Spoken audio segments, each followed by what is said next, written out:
here on the Deep Dive, we're always fascinated by how language mirrors culture. And today, we're diving into something really quite specific. Yeah, it starts with just a single sound in Japanese. Exactly, Seikou. That's Seikou. And, well, it's surprising is it carries two totally different meanings. Very different. Success on one hand. And sexual intercourse on the other. Right. It seems like a linguistic puzzle, maybe even just a coincidence. But our Zenwan note source suggests it's hinting at something much deeper. This double meaning, according to the source, seems profoundly connected to what it calls the unseen power of women in Japanese culture. Which is a fascinating idea in itself. It really is. And it raises this interesting question.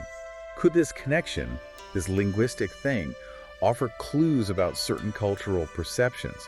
Maybe even those sometimes discussed around Japanese women in international relationships. It's possible language reflects those underlying beliefs. So our mission in this deep dive is to explore these hidden connections, using the Zenwan note as our guide, and try to understand how they reflect Japanese societal values. Okay.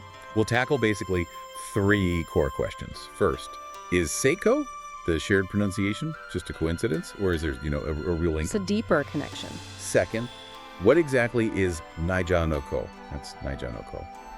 What does that tell us about this culture of quiet but powerful support? A more traditional concept. And finally, we'll look at Ageman. This seems more contemporary, almost energetic, exploring the perceived, let's say, benefits sometimes attributed to marrying a Japanese woman. It's a lot to unpack, but what's really fascinating, as you said, is how language isn't just communication, it's like a mirror. Yeah. Reflecting these core beliefs. This isn't just about writing the same sound differently. It's a window into how Japanese values might intertwine things like relationships, personal fulfillment, even destiny. That idea from the source, that a good partner can change one's fate. Exactly. It feels deeply embedded in this whole linguistic and cultural picture. Okay, segment 1 then. Seikou. Coincidence or connection? So we start with this overlap, right? Seikou. Success, sex. It is striking. For you, listening, does that just feel random, a linguistic accident? Or does it spark something, maybe a feeling of a deeper connection? Well, if we look at Japanese, the language itself has a unique structure. You have onyomi and kunyomi readings for kanji characters. Right, the different pronunciation. Yeah, essentially borrowed Chinese sounds versus native Japanese sounds. So one sound component can actually be linked to many different written characters, each with its own meaning. Okay, so like the sei in Seikou. Exactly. Yeah. Sei could come from kanji meaning right or correct or sex, gender, energy, spirit, or even become, achieve. Wow, okay. And cool is similar. It could be merit, achievement, associate, mix, go, act, or even school. So the sound itself kind of resonates with all these ideas. Precisely. It creates what some might call a sensory connection. The sound Seikou might subtly evoke these related ideas: rightness, energy, sex, achievement, even subconsciously for a native speaker. So it's more than just homophones. It's like a cluster of related feelings around the sound. It's a confluence of concepts, yeah.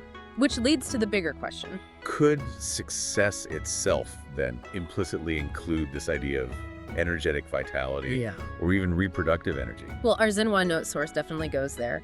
It points to this theory that true success equals sexual happiness. And it argues this isn't just a modern idea, it has historical and even psychological backing. Historically, how so? In Japan, there's an old proverb, a hero loves color. Okay, what does loves color mean here? It essentially means great men, heroes, are often passionate people, including passionate about love and sex. It's not about being superficial. It suggests that sexual charm or vitality and success are somehow linked. The idea is that successful people have abundant life force, energy, which shows up in their work and their romantic lives. So sexual satisfaction is seen as a kind of fuel. A fundamental driving force for life, yeah. And you see reflections of this in historical figures. The source mentions Toyotomi Hideyoshi. Famous warlord. Right, known for having many concubines, strong attachments. Or Saigo Takamori, famous for passionate letters to his wife. Even Oda Nobunaga has stories about his romantic interests. These are anecdotes, of course. But the underlying idea that a vibrant, passionate life, including sexual fulfillment, feeds success, that seems deeply rooted in Japanese thought. That's a powerful idea. Yeah. Is it just Japanese, though? Or do we see this elsewhere? Passion fueling success. That's a great question. And no, it's not entirely isolated. You see echoes globally. Think about Napoleon Bonaparte. Right, his letters to Josephine. Exactly, passionate letters, even from battlefields. He famously believed passion is what moves people. His ambition seemed fueled by intense emotion. And modern psychology. Does it connect? It does, in interesting ways. Maslow's hierarchy of needs, for example. Sexual satisfaction is a foundational physiological need. The base of the pyramid. Right. You need that base secure to build towards self-actualization, towards success. And research on sexual well-being, like WHO studies, often links higher satisfaction with happiness, self-esteem, resilience. Which would definitely impact work performance. Absolutely, and even foundational psychology. Thinkers like Jung or Freud viewed sexual energy libido as a fundamental life force, a source of creativity, drive for artists, entrepreneurs, everyone. So the core insight, drawing from the Japanese context but maybe broader, is that success isn't just external stuff. Exactly. It seems tied to this inner life force, this vitality often expressed through intimate connections. And that energy fuels creativity, resilience, the very foundation for ambition. The Zenwan note, quote, really hits it. Is true success possible without sexual happiness? From Japanese proverbs to Napoleon's love letters, the answer might be no. It's provocative. Definitely. For you listening, what does this connection, sex, energy, success mean for how you think about ambition? It certainly pushes beyond the usual definitions, doesn't it? Yeah. Okay, let's pivot a bit.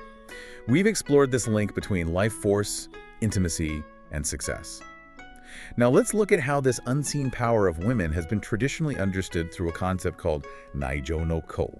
Naijo no Ko. Right, this is a much more traditional form of female support in Japan. It refers to that kind of unseen support, maybe what we'd call emotional labor or behind-the-scenes effort. That's a good way to put it. Naijo no Ko specifically means the effort, the care that a woman, usually a wife, provides behind the scenes, supporting her family, supporting her husband's work, but without seeking recognition herself. So not in the spotlight.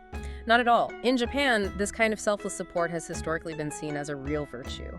You see it in stories about the wives of Sengoku warlords, or later, the wives supporting the corporate warriors of the Showa era. The analogy used was not the main character, but supporting the stage. That captures it perfectly. It involves several things. Actively supporting the husband's external work, maybe by handling all the household chores, childcare, family logistics, freeing him up completely. Okay, practical support. And also crucial mental and emotional support. Listening to worries, offering encouragement, maintaining stability at home. It's about providing this devoted, often totally unacknowledged effort that directly helps the husband succeed. Is there a famous example of this? Yes. The story of Chiyo is probably the most famous. She was the wife of Yamanshi Kazutoyo, a samurai. Okay. During a tough time, Chiyo apparently sold her personal belongings, even a treasured mirror, to buy her husband a really impressive horse. Wow. Why the horse? Well, this magnificent horse caught the eye of the powerful warlord Oda Nobunaga. He was impressed, noticed Kazutoyo because of the horse, and this recognition helped Kazutoyo rise significantly in status and rank. So her sacrifice, her foresight, directly led to his success. That's the classic illustration of Naijo no Ko, and you can see how it originates in that historical, patriarchal, feudal context. The Sengoku period, for instance. Right. And the key is, it implies doing things for someone. Yes, an active, dedicated, often self-sacrificing contribution, primarily within that marital structure. That's a powerful cultural idea for sure, this quiet, active contribution. But you mentioned its origins in patriarchal societies. How is Naijo no Ko viewed today by modern Japanese women? Is it still seen as a virtue across the board? That's a really critical question, and the interpretation is definitely evolving. Understandably. While the spirit of support might still be valued, the idea of it being a wife's expected role or duty, that's increasingly challenged. Especially by younger generations. Absolutely. There's a definite shift towards more egalitarian partnerships. Yeah. Support should be mutual, not just flowing one way and not necessarily unseen or unacknowledged. The doing things for without recognition can feel outdated. Or even disempowering, yeah. In a society that now emphasizes individual agency and equal contribution from both partners. So the Chiyo story is still known, it's taught as history, as an example of dedication. But not necessarily as a blueprint for modern marriage. Right. Its literal application as an expectation is definitely under scrutiny. It makes you think, what forms of unseen support exist in our own relationships, our own cultures today, and how are those definitions changing? Okay, so let's shift again. from the active doing of Naijo no Ko to something different. Ageman. Ageman. This feels more contemporary, maybe a bit mystical. It does have that quality. It's rooted in ancient beliefs, but feels more current in some ways. Ageman refers to a woman who is believed to have this inherent quality. The quality. Yes, an inherent quality that literally raises her partner's luck, his fortune, his overall well-being, just by her being there. So it's not about submission or doing chores like Naijo no Ko. No, not in the same way at all. It's seen as more subtle, intuitive support, maybe perfect timing, a kind of healing presence, keen observation, but less about active labor. Where does this idea come from? Well, it builds on ancient Japanese views of women as spiritual pillars, protectors of the home, bringers of prosperity, and also that traditional belief we touched on earlier that men gain vital energy, spiritual, emotional, maybe even physical, from loving, intimate relationships. Interesting. And the Zenwan note connects this to perceptions about Japanese women. It does. It points out that sometimes foreign men mention specific reasons or perceived benefits for wanting to marry Japanese women. And these reasons can sometimes sound like they're describing this Ageman quality. Okay, what kind of benefits are we talking about here? Remembering these are perceptions, of course. Right, absolutely perceptions, not universal truths. But the list our sources mention often includes things like 1, being very supportive, emotionally calm, maybe deferring respectfully, making the partner feel grounded. 2, attentive to details, caring for daily needs, food, clothes, health, showing care about what you eat, how you sleep. Daily life stuff. 3, emotionally stable, handling emotions calmly, avoiding big conflicts, keeping composure. So even if upset, maybe not yelling or having huge dramatic scenes. 4, hardworking and reliable, dependable with household finances, childcare, managing daily life smoothly, creating stability. Reliability makes sense. And finally, often described as low drama, having a kind of calm energy, not playing games, not creating unnecessary emotional turmoil, fostering peace. So Ageman is the term for a woman who embodies these qualities, and her presence itself is seen as beneficial. That's the colloquial idea, yes. Huh. Simply by being in a man's life, she positively influences his luck, success, well-being, and this is the key difference from Naijo no Ko. How so? The Zenwan note puts it really well.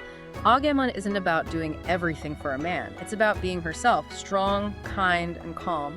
And somehow, just being around her, he becomes more. So it's the impact of her being her nature, not just what she does.